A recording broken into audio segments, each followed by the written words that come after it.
She was my older brother's college roommate's little sister, which is maybe the most convoluted way two people can end up knowing each other.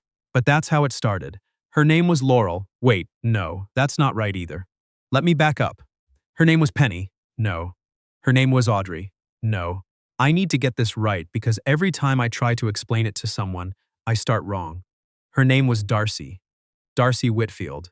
And she came into my life the same way most things that matter do, sideways, without warning, when I was looking at something else entirely. My brother Kevin had a roommate freshman year at Ohio State named Todd Whitfield. Todd had a little sister, 3 years younger. I met her exactly once during that time. Thanksgiving, sophomore year, when Todd's whole family drove up from Columbus to take him out for the holiday. I was tagging along because my mom had already started her shift at the hospital, and Kevin didn't want to eat alone in the dorm. I sat across from a 16-year-old girl with dark eyes and a laugh like something falling off a shelf, and I thought, she's going to be a lot of trouble for somebody someday. That somebody, it turned out, was me. But that part came later, much later. I didn't see Darcy again until I was 27, and she was 24, and I'd just moved to Cincinnati for a job with a civil engineering firm. I was renting a place in Oakley, a second-floor apartment with good light and bad insulation, and Kevin called me one afternoon to tell me that Todd's sister had just taken a position with a nonprofit downtown and was looking for restaurant recommendations because she didn't know anyone in the city. "Give her your number," I said. "I'll show her around. She's not a stray cat, man. I know that. I just moved here too. It'd be nice to have someone to eat with." There was a pause on Kevin's end. "You remember her?" I said I did. He didn't push it. Darcy texted me 2 days later. "Just her name and Todd says you know the good taco spots." I took her to a place on Madison Road that had al pastor tacos and mezcal margaritas and a patio that stayed warm into October somehow. We talked for 3 hours. I found out she had a degree in social work, that she'd spent 2 years with a program in Akron helping foster kids age out of the system, that she'd come to Cincinnati specifically because of a grant she'd helped write for a youth transitional housing initiative. She was serious about it, in a way that wasn't performative. She didn't say, "I want to make a difference." She said the state gives these kids a check and a bus pass on their 18th birthday and basically says good luck. And it's just a disaster that we've decided to accept as normal. I asked her what the grant would actually do. She told me, in detail for 45 minutes. I wasn't bored for a single second of it. That was the beginning. We became friends the way you do when you're both new somewhere, out proximity and necessity first, then out of actual wanting. We went to Reds games she barely cared about. We drove to Devu Park in Covington on Sunday mornings because she liked the view of the skyline from across the river, and I liked that she never wanted to talk much before 10 a.m. We knew each other's coffee orders within a month. Her whole face did something specific when she was about to say something she thought was funny but wasn't sure you'd agree. She'd press her lips together for just a half second before the words came out. I noticed that. I noticed a lot of things. She had a boyfriend. His name was Carter Wills, and he was a financial analyst in Chicago who flew in every couple of weeks and took her to nice dinners and was, by all accounts, a reasonable human being. I shook his hand once in December outside a bar in the Mariemont neighborhood. He had a firm grip and good shoes and the kind of face that photographs well. He thanked me for looking out for Darcy since she'd arrived. I said it wasn't a big deal. He said, "No, seriously, she talks about you all the time. It means a lot to know she has someone here." I drove home that night and sat in my car in the parking garage for a while before going inside. I didn't think about why. I didn't let myself. The thing about being someone's close friend when you're also in love with them. And yes, I know I'm getting ahead of myself, but you might as well know now, is that you become very good at filing things into the wrong folders. You take the feeling out, you look at it, and then you put it somewhere labeled not relevant and go back to your actual life. You get good at it. You get so good at it that eventually you almost believe it. Almost. March of the following year, Darcy called me on a Tuesday evening and asked if I was home. I said yes. She said, "I'm going to come over. I just need to sit somewhere that isn't my apartment for a while." She got there in 20 minutes.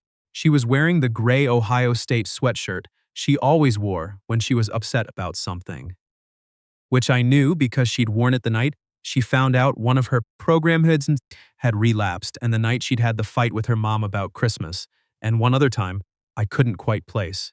She sat down on my couch and didn't say anything for a long moment, and I went to the kitchen and opened 2 beers without asking.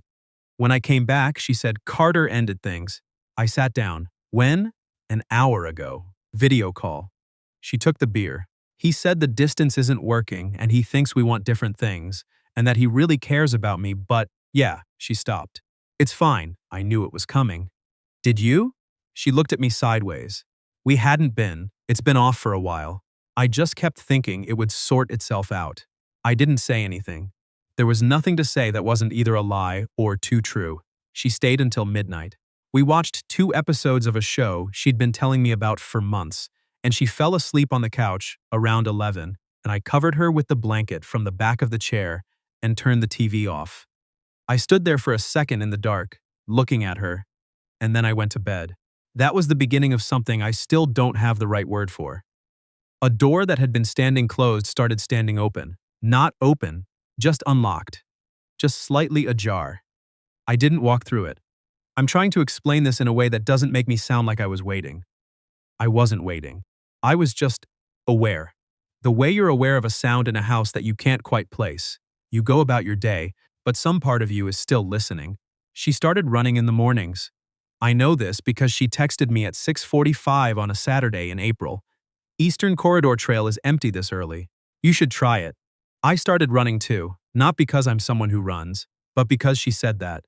We started doing it together a few times a week. We were slow. We talked the whole time. She bought me a pair of decent running shoes for my birthday in May because she'd seen mine and said they looked like something a man wears to give up.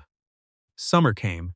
The housing initiative launched, which meant Darcy worked 60-hour weeks for about 2 months straight. I brought her dinner sometimes.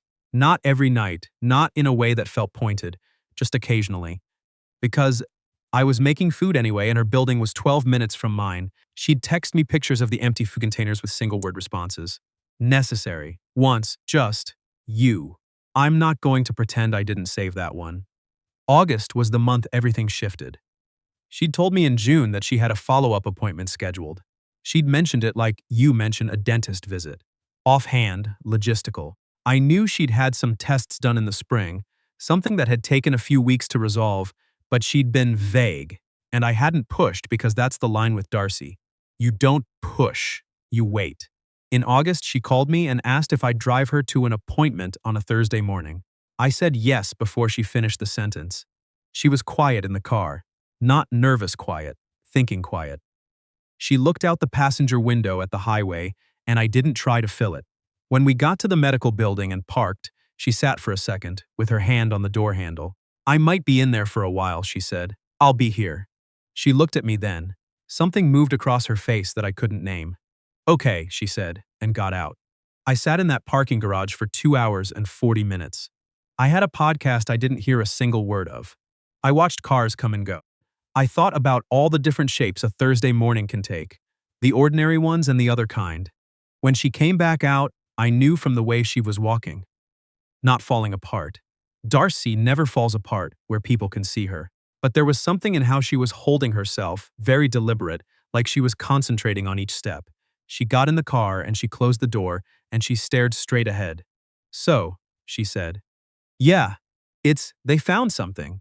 Earlier this year, it was just a shadow on the scan, and they thought it might resolve on its own, but it didn't. She paused. It's thyroid cancer.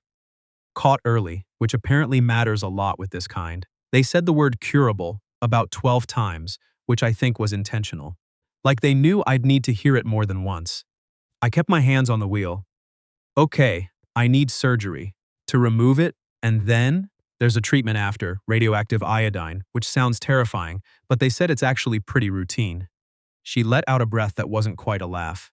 I'm going to have a scar on your neck. Yeah, it won't be. I mean, they said it fades. But she turned and looked at me, and for the first I saw it, the crack in the composure. Not fear exactly. Something more specific. Something I recognized from the night Carter ended things, the particular dread of being someone that other people might not want to deal with. It's going to be visible, she said. Every time I wear a crew neck or a button-down or whenever my hair is up. Just permanently, this thing on my neck that announces that something happened to me. I looked at her. I keep thinking about dating, she said, like she was confessing something. Which is insane, I know, because I just got out of a relationship 5 months ago and I have cancer, and the last thing I should be thinking about is, but I keep thinking, who is going to want that? Who is going to look at that scar and not see a problem? A complication. Something that makes the math harder. Somewhere below us, a car engine turned over. Darcy, I said. I know. I know it's stupid. I'm alive. That's the whole thing. I'm going to be fine, and I'm sitting here worrying about Darcy. She stopped. I turned in my seat to look at her fully, and I thought, say the true thing. Just for once, say the actual true thing. I've been in love with you for about a year and a half, I said. Probably longer, but I can't be certain about the early stuff. I'm telling you this right now, in a parking garage, because you just said who is going to want that, and I need you to know that I have wanted that, wanted you, specifically, for longer than I've let myself admit. The scar doesn't move any of it, not 1 millimeter. She stared at me. I'm not telling you this so you feel better, I said. I'm not doing a thing for you right now. I'm telling you because you said something that wasn't true, and I can't let it just sit there. A long beat. Her eyes were doing something complicated. You've been in love with me, she repeated. Yeah, since. Since at least the night Carter came to Marymount and shook my hand and thanked me for looking out for you.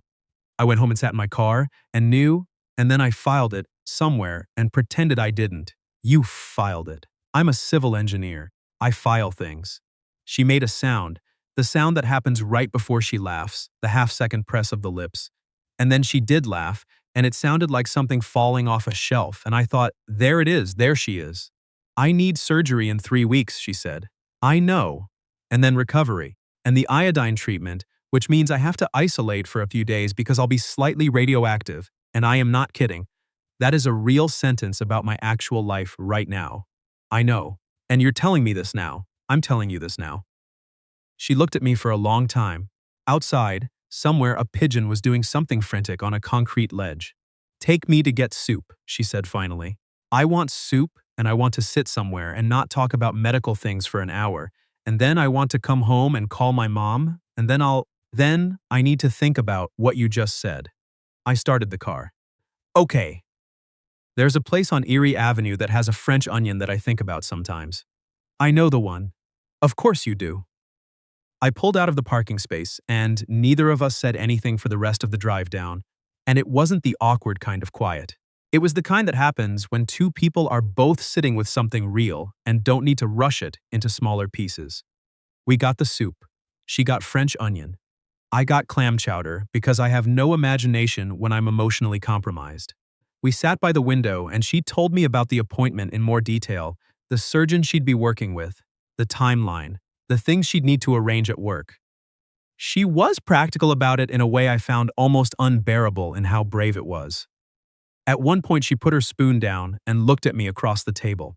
When I was in there, she said, and the doctor was explaining everything, I kept thinking about who I was going to call first. And I kept coming back to you. Not my mom, not my work friends, not Todd. You. I didn't say anything. I think I've known for a while that you're the person, she said. I just didn't. Carter was there, and then I was sad, and then I was busy, and there was always a reason not to look directly at it. And now? She picked her spoon back up. Now I have cancer and no patience for reasons. The surgery was on a Friday, September 19th, at Christ Hospital. Her mom flew in from Columbus and stayed through the weekend. I came to the waiting room without being asked and sat with Mrs. Whitfield for 3 hours, drinking bad coffee and watching daytime television with the sound off. She didn't ask me why I was there. I think she already knew. Darcy came through well. The surgeon said the margins were clear. There was a horizontal incision at the base of her throat, about 2.5 inches, closed with small sutures and covered with a thin bandage. Her voice was rough for a few days after. Expected, the nurses said, given the proximity of the surgery to her vocal cords. She texted me from the recovery room, which I found out later she wasn't really supposed to have her phone for. I'm alive. The soup place tomorrow. I wrote back, deal. I visited her at her mom's rental apartment the following afternoon. She was in the same gray Ohio State sweatshirt, hair pulled back, with a small white bandage at the base of her throat. She looked tired and a little pale and like herself, which I had spent most of the previous 36 hours hoping for. She sat across from me on the couch. Her mom had gone out to the grocery store very deliberately with a list that seemed to have a lot of items on it. "You can look at it," Darcy said. "I'm looking at you. I mean the bandage. The where it is." She touched the edge of it lightly. "I've been avoiding mirrors. You don't have to show me anything." "I know." She looked at her hands for a moment. "I want to. I don't know why, exactly. Maybe because you're the one person I think can. Just look at it like it's a thing that happened, not a thing that's happening." She reached up and carefully peeled back one edge of the bandage. The incision was clean, sutured in a neat line, still a little bruised at the edges. It would scar. It would fade over time, but it would stay. A thin white seam at the base of her throat, permanent and legible. Something happened here. I looked at it. I didn't flinch. I didn't look away too fast, trying to seem unbothered. I just looked because it was part of her and she was showing it to me, and that matters. "Okay," I said. "Okay? Yeah, it's a scar. It's going to be a small faint scar on your neck, and you're going to be here." She smoothed the bandage back down. Her fingers were careful and precise. "I keep touching it," she said. "Like I'm trying to convince myself it's real. That's probably normal. Probably." She looked up. "I've been thinking about what you said. In the parking garage, I figured, I don't think my timing is great, medically speaking, to start anything. I have the iodine treatment in 6 weeks, and then follow-up appointments for the next year, and I'm going to be tired and probably kind of a mess. Off. Oak. But I want you to know that I want to." She held my gaze. "When I'm through the treatment and I'm not slightly radioactive, that's a high bar I want to try with you. If you're still." "I'm still," I said. She smiled, and I had the same thought I'd had in the car. There she is, like she keeps showing up inside her own face. "Okay," she said. "Okay," I said. The iodine treatment was in late October. She isolated in her apartment for 3 days, which I know because she sent me updates at irregular intervals. A photo of a crossword puzzle with 3 wrong answers circled in red, a complaint about the audiobook she'd chosen, a voice memo at 11 p.m. That was just her reading me the Wikipedia article on the history of soup because she had run out of things to do. I sat on my couch and listened to the whole thing. 14 minutes. She has a good voice, even when it's tired. She came out of isolation on a Thursday evening, and I brought her Thai food from the place on Madison she liked, and we ate it on her couch with the windows cracked because it was a cold night, but she said she needed air. She was thinner and a little yellow pale, and her hair had some static from being inside too long. She looked like someone I'd been waiting for without knowing I was waiting. At some point, she leaned her head on my shoulder. Just like that. No announcement, no ceremony. Just shifted over and put her head there like it was a thing she'd been thinking about for a while. I sat very still for a second. Then I put my arm around her. We didn't say anything. The show we'd put on played in the background, and neither of us was watching it. What I know now, that I couldn't have named then, is that that was the moment everything rearranged itself. Not the parking garage declaration. That was necessary, but it was the speaking out loud of something that was already there. Not the surgery, not the soup, not the 6 weeks of texts. It was this. A Thursday night in late October, Thai food getting cold, her head on my shoulder in her apartment that still smelled faintly of antiseptic and dry air. That ordinary, unremarkable, everything moment. I think about it sometimes. The way the biggest things in a life can be so quiet when they're actually happening.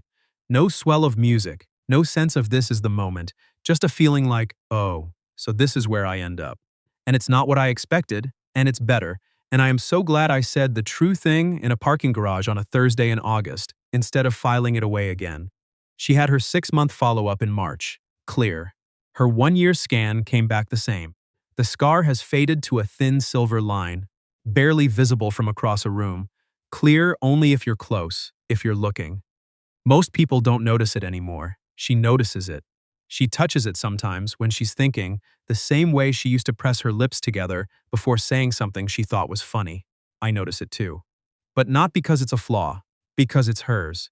Because it's the line that marks the moment she let me in, and I walked through, and it turned out to be the best door I ever opened. We got an apartment together in Hyde Park last spring. 2 bedrooms, one for sleeping, One for her work stuff and my drafting table and the absolute chaos of a shared life. Her Ohio State sweatshirt lives on the left hook by the door. My running shoes are on the mat next to hers. The French onion soup place on Erie Avenue is 11 minutes from our front door. I know the drive by heart.